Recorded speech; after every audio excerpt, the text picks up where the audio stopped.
اللہ کو پکارتے ہیں, اللہ سے فریاد کرتے ہیں, اس سے لو لگاتے ہیں اور بلک بلک کے اپنے لیے, اپنے خاندان کے لیے, اپنے اساتذہ کے لیے, اپنے مشائخ کے لیے, امت کے لیے اور ماں اور بہنوں کے لیے, مسجد اقصی کے لیے, فلسطینیوں کے لیے, بابری مسجد کے لیے رو رو کے جب تک جوان مانگتا ہے تب تک اللہ اسے سربلندی دیتا ہے, اور جب اسے سر کر دیتا ہے آج اس کو بتاؤں میں تقدیر امم کیا ہے, تفسیر و ثنا اول طاؤس و رباب آخر. جب تک مجاہدہ کرنا میں ہے تب تک عزت کی زندگی ہے, اور جب طاؤس و رباب میں یہ لگتا ہے, جب ایسی عشرت میں یہ لگتا ہے, جب پیٹ کے خرافات میں یہ لگتا ہے, جب عیاشی اور مستیوں میں لگتا ہے, اللہ اسی وقت عزت اور پستی اس کا مقدر کر دیتا ہے. اسی لیے آقا نے فرمایا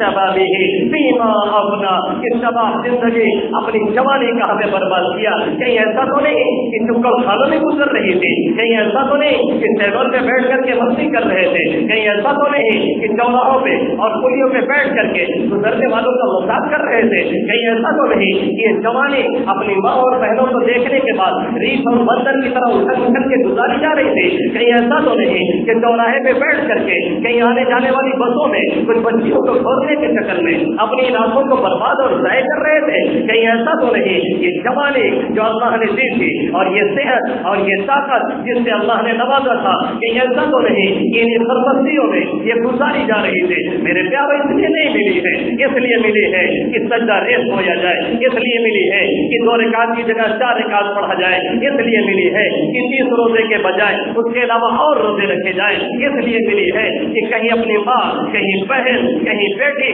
اگر کوئی غیر کی رشتے سک رہی ہو اور رو رہی ہو اسے بچانے کا کارنامہ انجام دیا جائے. کل کو ہم سے کہ لوگ ہمیں غیر کے لوگ اور غیر کی فوجیں اور غیر کے ہمارے لوگ وہ ہم کو پکارا کرتے تھے انصاف کے لیے, عدل کے لیے. ساری ابن زیاد نے موسیٰ ابن نصیر کے کہنے پر جو اندلس میں چڑھائی کی تھی, وہاں ایک عیسائی نے کہا تھا کہ یہاں کا بادشاہ اور یہاں کا حکمراں ہماری بیٹی کی عزت لوٹتا ہے. ہم نے سنا ہے مسلمان انصاف پسند ہوتا ہے, ہم نے سنا ہے مسلمان انصاف قائم کرنے کے لیے آیا ہے, اس لیے ہم آپ سے کہتے ہیں آئیے ہمیں انصاف دلائیے. 7,000 یا 12,000 کی فوج کو لے کر کے سارے ابن زیاد ٹکرا گیا 72,000 عیسائیوں سے اور ہمارا چکنا چور کر کے رکھ دیا. آج فلسطین کی مائیں رو رہی ہے. میرے امت کے نوجوانوں, میرے سیور نوجوانوں, میں اپنے سے کہتا ہوں, آپ حضرات سے کہتا ہوں, کیا فلسطینی ماؤں کی رولائی آج ہماری نگاہوں کے سامنے نہیں ہے؟ کیا مسجد اقصی جو بلک بلک کے بھیک مانگ رہی ہے کہ یہودیوں کے قبضے سے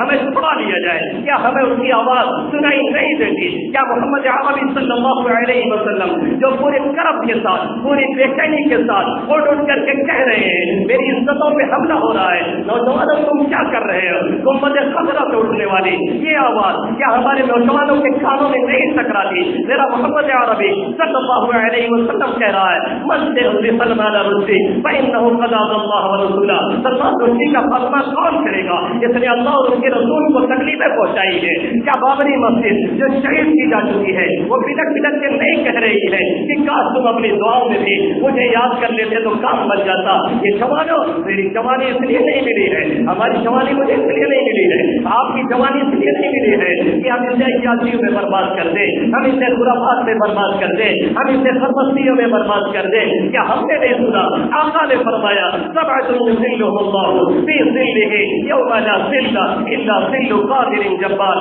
کل قیامت میں 7 لوگوں کو اپنے عرش کے سائے میں اللہ جگہ دے رہا ہوگا جس دن کوئی سایہ نہیں ہوگا, اور لوگ پسینے میں اپنے اپنے بدعمالیوں کے اعتبار سے ڈوبے ہوئے ہوں گے. شاب نسا فی عبادت اللہ تعالی, ایک وہ نوجوان بھی ہوگا جو اللہ کی عبادت میں بڑا اور بڑا ہو. اس لیے نوجوانوں آج سے یہ طے کر لو, میں نہیں کہتا کہ 24 گھنٹے مسجد میں بیٹھے رہو, میں نہیں کہتا 24 گھنٹے بس تسبیح لایا کرو, میں یہ نہیں کہتا کہ 24 گھنٹے صرف اللہ کرو, لیکن یہ ضرور کہتا ہوں کہ قرآن و حدیث میں اور قرآن و سنت میں اور آقا کی سیرت سے جو پہلو نکلتے ہیں زندگی گزارنے کے اس طریقے سے گزارا جائے. کوئی سیر و تفریح سے منع نہیں کرتا ہے, کوئی شاید کمائی سے منع نہیں کرتا ہے, کوئی اچھے کھانے پینے سے منع نہیں کرتا ہے, لیکن یہ ضرور کہا جاتا ہے کہ جو فرائض ہیں, جو واجبات ہیں اور امت کی ماں اور بہنوں کے جو آنسو ہیں اسے پہنچنے کے لیے کوئی دوسری قوم آنے والی نہیں. اور یہی رہا جو نظام گلشن, نوجوانوں